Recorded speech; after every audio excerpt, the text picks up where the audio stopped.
Galit kang gumastos ng 200 milyong yuan para ipagawa sa pamilya mo ang 714 na kabaong na purong pilak. Pagkatapos ay gumastos ka pa ng trilyon upang magtayo ng isang kanlungang gawa sa purong pilak. Kasunod nito ay hayagan mong inanunsyo sa buong mundo ang pagbili ng napakaraming pilak sa mataas na presyo. Nang malaman ito ng mga tao, habang ibinebenta nila ang sarili nilang pilak, habang tinatawanan ka bilang isang gastador. Ngunit ikaw ay ngumiti lamang at hindi nagsalita. Nagpatuloy ka sa pagbili ng pilak sa mataas na presyo. Dahil alam mo, na sa lalong madaling panahon ng araw ay magiging kulay dugo. Sa oras na iyon ang lahat ng hayop ay magbabagong anyo. Ang mga halaman ay magbabago rin. Maging ang mga suot sa katawan. At ang pagkaing hawak sa kamay, ay may posibilidad na maging demonyo. Hindi mabilang na mga tao sa sakunang ito, ay sabay-sabay na nagbago bilang mga halimaw na kumakain ng tao. Ngunit ang mga may suot na pilak ay nagulat na matuklasan, na hindi lamang sila hindi nagbago. Sa halip, naging mga silver wielder na may iba-ibang hindi kapani-paniwalang kakayahan. At natuklasan pa na habang mas maraming pilak ang nasisipsip, mas lalong lumalakas matapos magising ang kapangyarihan. At ikaw sa nakaraang buhay ay tulad ng karamihan. Sumipsip lamang ng kaunting metal na pilak mula sa cellphone. Hindi ka naging halimaw, ngunit nauwi ka bilang pagkain na inaalagaan ng mga halimaw, na hinahayaan kang patayin. Ngayon ikaw ay muling isinilang 3 buwan bago ang wakas. Agad kang tumawag sa ikalawang tiyuhin mo, upang bawiin mula sa kanya ang kontrol ng kumpanya ng iyong mga magulang. Kasunod nito, inutusan mo pa ang iyong mga tauhan, na imbitahin ang pinakamahuhusay na panday ng pilak. Sa sandaling ito ay nakaupo ka sa opisina ng chairman. May isang sekretaryang may malinaw at magandang itsura na nakatayo sa tabi mo, na ang pangalan ay Liu Fang. May hawak siyang isang bungkos ng mga dokumento at nag-uulat sa iyo. Shenday 300 tonelada ng purong pilak ay nabili na, at ang pinakamahusay na mga panday ng pilak ay naimbitahan na rin. Nang marinig mo ito, bahagyang lumuwag ang dati mong nakakunot na noo. Ang 300 toneladang pilak ay sobra na para sa paggawa ng kabaong. Ngunit pagkatapos ng sakuna, ang pilak ay magiging kagamitang militar. Malayo pa ito sa sapat. At pagkatapos ng sakuna, kung ang madalas mong kinakain na inihaw na longganisa at maliit na tinapay ay biglang maging maliliit na demonyo, kailangan mo ring ilagay ang mga pagkain ito sa mga lalagyang gawa sa pilak upang mapigilan ang pagbabago bilang halimaw.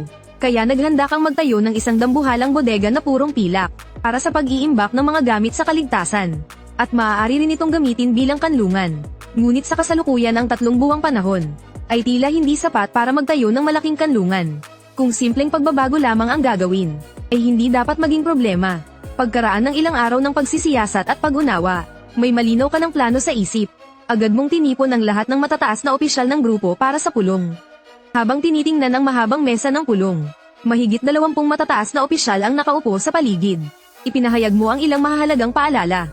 Una, maliban sa micronuclear fusion battery, ang lahat ng iba pang industriya ay ibenta sa loob ng 10 araw. Ikalawa, pandaigdigang pagbili ng pilak at alahas na pilak. Walang limitasyon, ngunit kailangang tiyakin ang kadalisayan. Ikatlo, bumili ng 500 set ng S3 jet backpack. Ika-4, bumili ng 100 unit ng G7 na pang-sibilyang power armor. Ika-5, magtayo ng linya ng produksyon ng S3 at G7 sa abandonadong lumang lungsod. Sa sandaling matapos kang magsalita, agad na tumayo ang mga matataas na opisyal ng grupo. May nanlilin lang ba sa iyo? Kung talagang gagawin ito, tuluyang masisira ang grupo. Ngunit ikaw ay mariing nagsalita pa rin. Ito ay desisyon, hindi paghingi ng opinyon. Nang marinig ito ng ilang matataas na opisyal, sunod-sunod silang sumigaw na magbibitiw na sila. At alam mo rin, na ang mga sumisigaw na magbibitiw ay karamihan ay mga taong sumama sa iyong ama mula sa wala. Mga tapat na haligi at tagapagtatag ng grupo. Gusto mo ring panatilihin sila hanggat maaari, dahil ang mga taong ito pagkatapos ng sakuna, ay magiging naipong lakas mo. Itinaas mo ang 3 daliri, at hiniling mo sa kanila ang 3 buwang panahon. At ang mga mananatili ay dodoblehin ang sahod, at makakatanggap pa ng bahagi ng grupo. Nang marinig ng lahat ang dagdag sahod at bahagi, agad na lumiwanag ang kanilang mga mukha, at sa sandaling iyon, isang matandang kasapi ng grupo ang nagsabi sa iyo, na ang mga pasilidad na panlaban sa himpapawid sa ilalim ng lupa ay tapos ng bilhin, at maaari nang simulan ang konstruksyon bukas. Nang marinig mo ito, mariin kang tumango, pagkatapos ay umupo ka sa isang pahabang Lincoln sa ilalim ng grupo. Ang driver ay isang malakas na babae. Ang pangalan niya ay Lin Qiu. 3 taon siyang mas matanda sa iyo. Siya ay kasalukuyan mong bodyguard at driver. Si Lin Qiu ay ipinanganak sa pamilyang mandirigma. Noong 9 na taong gulang siya ay hinabol kasama ang kanyang lolo. Nailigtas siya ng iyong ama habang naghihingalo ang kanyang lolo. Pagkatapos mamatay ang kanyang lolo, nanatili siya sa inyong pamilyang Chen at lamaking kasama ka. Sa nakaraang buhay, Kung hindi siya nagising bilang isang may kakayahan, at patuloy kang pinrotektahan, matagal ka nang namatay. Pagkasakay mo sa sasakyan, tinanong mo si Lin Qiu kung paano ang pag-aasikaso sa pag-alis sa paaralan ng mga nakababatang kapatid. Mula kina Chengda hanggang Chengchi ay tapos na lahat. Si Xiao ba lamang ang masyadong bata at hindi pwede. Ngunit ipinag-leave ko siya ng matagal. Lahat ay naiuwi na sa bahay. Nang marinig mo ito, tumango ka ng may kasiyahan. At inutusan mo siyang imbitahin sina Sanjo Fakada at ang 3 guro kabilang si Aoi. Pagkatapos, tumawag ka pa kay Professor Gao Xuanming ng Sapporo University. At sinabi mong handa na ang 3 niyang paboritong modelo. Matapos marinig ni Lin Qiu ang iyong mga utos, bahagyang kumunat ang kanyang noo. Dahil sa matagal na niyang pagkakakilala sa iyo, alam niyang hindi ka kailanman taong mapusok sa pita. Kaya hindi na siya nag-isip pa. Hindi nagtagal. Matapos pumasok ang sasakyan sa isang marangyang vilya, nakita mo ang 8 kapatid sa bahay. At iniutos mo na simula ngayon, bawat isa ay gagawa ng 800 push-up araw-araw, 1,000 squat, at ang natitirang oras ay mag-aaral ng martial arts kay Lin Qiu. Nang marinig ito ng 8 kapatid, namuti sa takot ang kanilang mga mukha, ngunit nang makita ang seryoso mong ekspresyon, wala silang nagawa kundi tumango. Matapos ayusin ang lahat ng ito, umakyat ka at tumawag ng isang numero.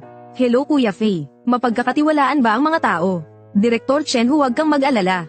Ang 100 kapatid ko sa ilalim ko ay tunay na tapat. Lahat ay mga kasamang nagbuwis ng buhay. Kung sabihin mong kaliwa, hindi sila pupunta sa kanan. Ang taong nasa kabilang linya ay si Luo Chengfei, isang dating sundalo, bahagya lamang lampas 40 taong gulang.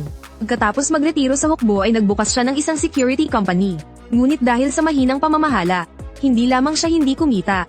Sa halip ay nagkaroon pa ng utang na 7,800,000.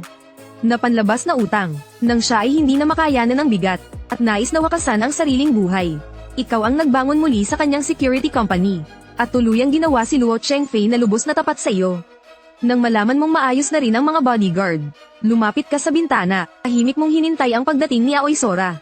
Kinabukasan sa art studio sa 2 palapag ng vilya, isang lalaki, ang masusing nagpipinta kina Aoi Sora at sa 2 pa. At ang lalaking ito ay mismong propesor ng Sapporo University, si Gao Mingshen. Sa nakaraang buhay si Profesor Gao sa panahon ng katapusan, ay hindi lamang nakabuo ng iba-ibang sandata at gamot, kundi nakabuo rin ng isang paraan ng paghinga, na nagpapahintulot sa tao na maging silver ability user.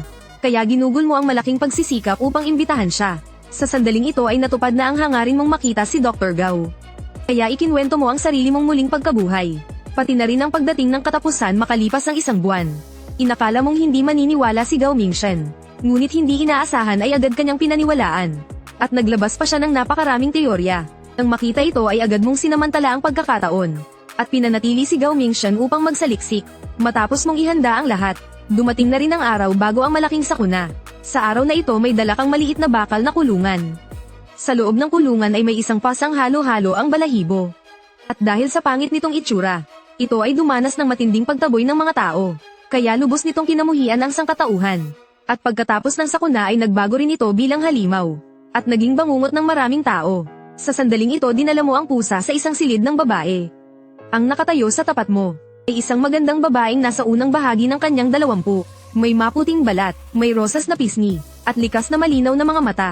Ngunit ang bahagyang nakaumbok na tiyan ay medyo hindi tugma sa kanyang kabuuang anyo. Palalamig ang tingin ng babae habang nakatingin sa iyo. Umatras siya ng 2 hakbang. Ano ang gusto mong gawin? Ako ngayon ay babae mo, at nagdadala ng anak mong lalaki.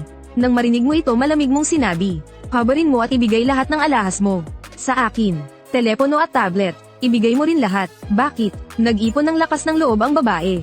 Lumapit ng 1 hakbang, inalag ang teleponong hawak niya. Sobra ka nang wala sa lugar. Mag-ingat ka, isusumbong kita sa pangalawang tiyuhin mo.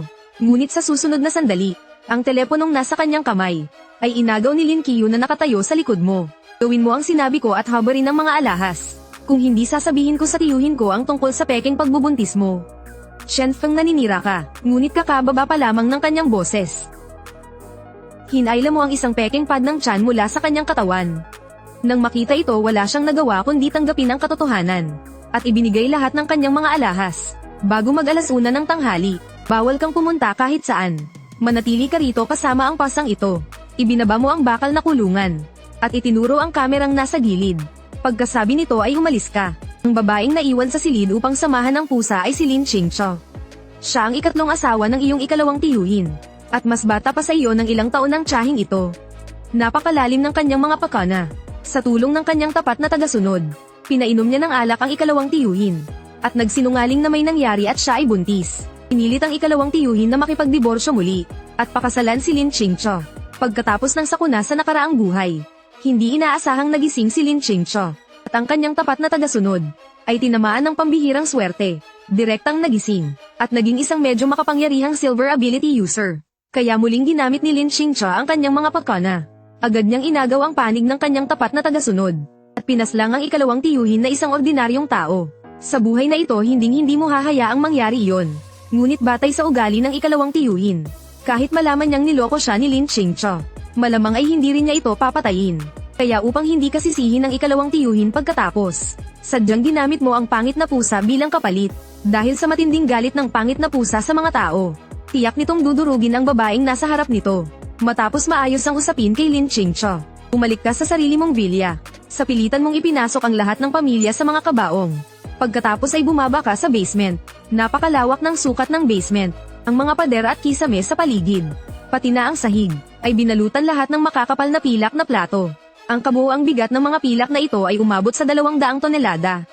Ito ang maliit na bodega ng supply na sadyang ginawa mo para sa sarili mo. Bukod sa sentrong 30 toneladang kabaong na purong 999 na pilak, ang iba pang lugar ay puno ng sari-saring kagamitan. At ang buong bilya ay pinatibay rin gamit ang mga bakal na plato. Ginawa mo itong isang maliit na kuta. Malapit ito sa kanlungan ng lumang lungsod. Maglagay lang ng ilang eksperto ay makakapagbantayan na. Inilabas mo ang telepono, at tumawag. Agad sumagot ang malinaw at kaaya-ayang boses. Kuya Feng, nakapwesto na kami ng ate ko.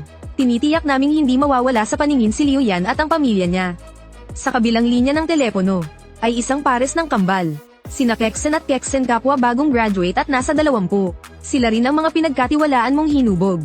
Sa mababang puhunan at mataas na balik nitong 2 taon, inatasan mo silang bantayan ng isang tao sa katabing probinsya.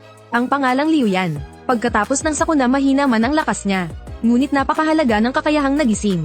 Kailangan mong samantalahin ang tamang pagkakataon. Matapos makumpirma na walang problema, tinawagan mo si Luo Chengfei, Kuya Fei. Bago mag alas 12 ng tanghali, walang sino man ang maaaring lumapit sa underground na bodega ng supply.